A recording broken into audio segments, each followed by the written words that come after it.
Yes, dead, with his mom missing an eyeball. See guys, that's exactly why I'm a dog person. From the director of Leprechaun 2 and star of the Chucky TV series comes a touching story about a boy and his right hand. Join JoBlo Horror as we crack one open and shout at the devil to this stoner horror comedy classic. And now, please welcome to the stage our bartender, Mike Conway. Welcome to Horror Party Movies, folks, where we take our favorite horror films and make a fun game out of it. I'm Mike Conway, and today we are severing our inhibitions with Idle Hands, released in 1999. Idle Hands follows high school slacker Anton Tobias, a kid who just wants to spend his day smoking weed and watch TV with his two stoner friends. However, after he wakes to find his parents are murdered, he and his friends try to figure out who the town killer is. However, they soon discover Anton's hand is possessed and will kill and wreak havoc, whether he likes it or not. So what type of party is Idle Hands? Well, according to this scale, I think it's rather obvious, don't you think? And I know you're thinking illegal, illegal. If you're thinking to yourself, not today, Satan, well then I have a drink prepared that will tie along with the movie, and I'll give you that recipe right after these credits. Push transition.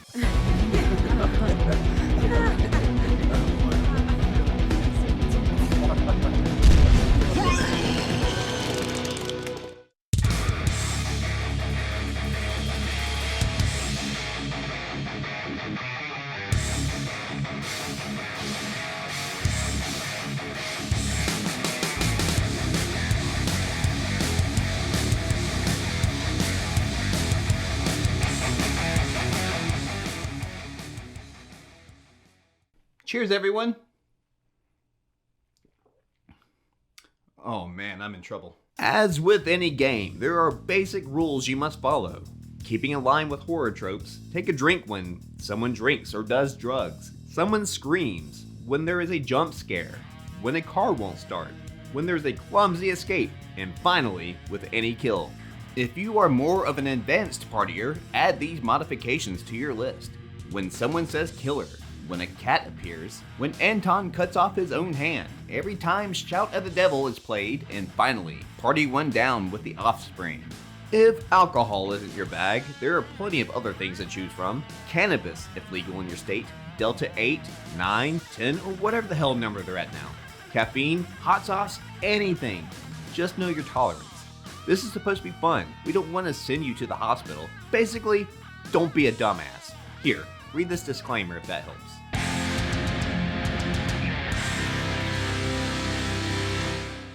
And don't worry, I'll be playing along right with you. You ready? Let's party.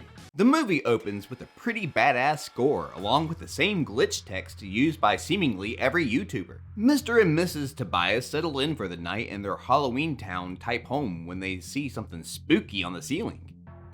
Anton. Yes, Anton. But when I was a teen in the 90s, I left my messages with post-its. A noise is suddenly heard downstairs, to which Mrs. Tobias gets her hubby to check it out. Willard he or won't he return? We'll find out soon. Yes, that note is still there. She frantically begins to knit when Bones the cat decides this kitten blends in with the knitting. She hears more commotion downstairs, which triggers her SpongeBob impression. Gary. She finally gets off her lazy ass to investigate to find a bloody mess and runs back to knit. Oh wait, 911. Smart. However, she ends up getting dragged under the bed, but instead of finding some little monsters, she ends up finding a little splat of death. The next morning, Anton 90s soundtracks himself out of bed to fix himself some breakfast, but not for his good boy. Instead, he scratches his balls and tries to light up to some old Saturday morning cartoons when he realizes he's out of stash. He says fuck pants and walks across the street to pay a little trip to his buds Mick and P-Nub for some bud. However, P-Nub claims he is dry as well. I didn't say what I was holding. But offers some friendly advice of finally hitting on the girl next door, Molly, played by a 17-year-old Jessica Alba. When she drops her book of poetry, Anton takes this moment as a reason to finally talk to her. Hey, I had that Prodigy poster. He then heads across the street and introduces himself in the smoothest way possible, while P-Nub not only fogs up his basement, but also the alleyway. As Anton is feeling like a total jackass from his encounter with Molly, two cops jump scare their way into the picture. Hey, I know you guys. Yeah, you guys were seniors when I was a freshman. Jesus, how old were these seniors? They give Anton some shit out of feeling uncool enough to join in on the partying back in the day and get the revenge by ticketing him for littering and smoking the reefer. Now back at home and desperate to get high, he combines some other herbs and uses his good boy to seal the paper. It backfires and he decides to chase it down with a bloody sandwich. Too focused on the boobies on TV, he doesn't notice the blood on the knife until he's already chowing down. Thinking the killer is in the house, he gets good boy to protect him. He ends up knocking down some pumpkin-headed figures, revealing to be his dead parents. Dead? Yes, dead, with his mom missing an eyeball. See guys, that's exactly why I'm a dog person. Hey, Millie. Now white as a friendly ghost, he bolts outside where he runs into his buds and tells them about the crime scene. They aren't the best at playing Mystery Inc. as they sniff out some clues. A clue. But Mick finally pieces something together. Anton realizes he is the killer, but promises he won't hurt his friends. However, it doesn't turn out to be the case when he shoves a broken bottle into Mick's head. Damn. Anton tells Peanut it was all an accident, man, and won't harm his friend. But his hand has other plans as it begins to act on its own. He chases Peanut down to the basement where he shinings his way in. He tries to take control over his hand and tells Peanut to run. But the little giant uses his old QB skills and cuts off Peanut's head with a saw blade. He heads back upstairs where his hand tells him to chill, bro, and watch some TV. I'm actually pretty impressed by the way he's fighting with his own hand here. It gives me some serious Bruce Campbell vibes. Bones steps in to help, but gets yeeted out the window into the bushes of Molly's house. After looking for Bones and some more fantastic stunt work from Devon Sawa, Molly opens the door with a very on-the-nose t-shirt. He wants to leave, but she has other plans. Sorry about your bush. Nice. She's still 17, guys. The two head upstairs where his hand gets a little handsy. I'm impressed. I never would have thought you'd have the balls to just grab me like that. Who the fuck talks like that? Makes me wonder which of the two wrote this line. Anyway, he later steps into an Argento film to give his friends and family a funeral when he hears Mick calling for help from underground. Mick, along with a headless Peanut, zombie their way out of the ground to give Anton a shovel sandwich. He comes to and finds his dead buddies chilling and eating cheesy poofs like it was no big deal. Mick explains they had a chance to go to heaven. I figured, fuck it. I mean, it was really far.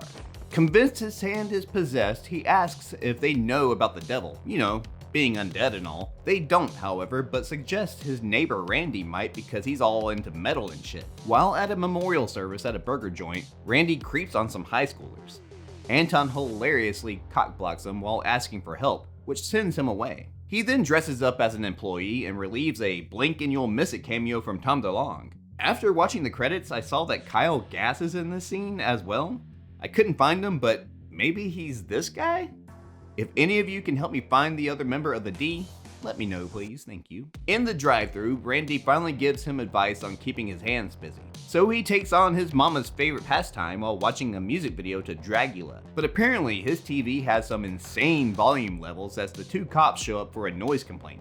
The pair realize Anton is the killer, and while he pleads for them to arrest him, his hand breaks loose and gives the cops the right to remain silent. For good. Anton has had enough of this shit, man, and decides it's time to chop that sucker off. After his buddies go off to find some medical supplies, his hand leaves a note letting him know that he just made an oopsie. It drops from the ceiling, but Anton quickly places it in the microwave. Damn, look how quickly that thing cooks. It must be a 15 water. Molly shows up, ready to go to the Halloween dance, but Anton tells her he has something to take care of and will catch her later. While this is going on, Mick and Peanut return to cook some burritos, freeing the hand. So as all of this is playing out, we get a demon hand hunter, Debbie LaCure, played by Vivica A. Fox, out hunting for this possessed hand. She manages to track down which town it's in after the map reveals a pentagram. That's kind of a stretch there, but I guess. The first stop she makes is at a bowling alley, where Randy shows us he doesn't just hit on young girls and tries to make her a future booty call by asking the dumbest question. So what brings you to bowling? I come from a long line of druidic priestesses sworn to fight a certain evil force that possesses the laziest fuck-up it can find. Shit, man, I would have guessed bowling. He tells her he knows a fuck-up with a freaked-out hand, so she throws him in her camper and the two go off to find Anton. Anton finds another note from the hand letting him know it's headed to the dance, and the trio head after it, stealing Randy's forward. It's Shaun of the Devil! hell! Before making it to the school, the hand manages to kill another couple getting all hot and heavy to Ace Frehley's Back in the New York Groove.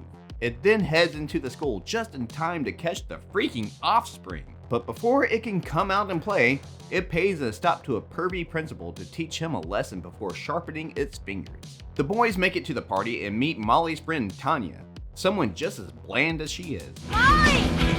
What's bugging you? Just thinking. You'd think with all these other fun characters they'd add a little more to these two, but alas. Debbie the Demon Slayer catches up with Anton and tells him how to get rid of the evil. Die! Woo boy! But he lets her know that he's no longer the host, which according to her is stupid. The hand's main goal is to drag the soul to hell by midnight, which is in 6 minutes. So Anton bum rushes the stage. Everybody go home! There's a psycho killer here! Soon after, the hand proves it means business while keeping Dexter Holland's scalp separated. Tanya leads Molly into a movie version of an air duct with the hand following close by. She ends up using a shoe to stop the blade of a fan. Molly then takes a random ass whip and lowers herself down and tries to get her friend to climb down. But really, isn't this like 10 feet? Just jump. However, if it weren't for that whip, we wouldn't get this pretty badass kill. If the rest of the movie just seems a little too goofy and rushed, it's because it was reshot due to test audiences feeling the original was too dark. But I recommend checking it out. Pretty badass stuff. But back to this one. So Molly gets comically knocked out and wakens tied to a car in a shop class with the hand, now in a goofy ass puppet, raising her up to a pentagram on the ceiling. Bet she wins best costume. Again, 17.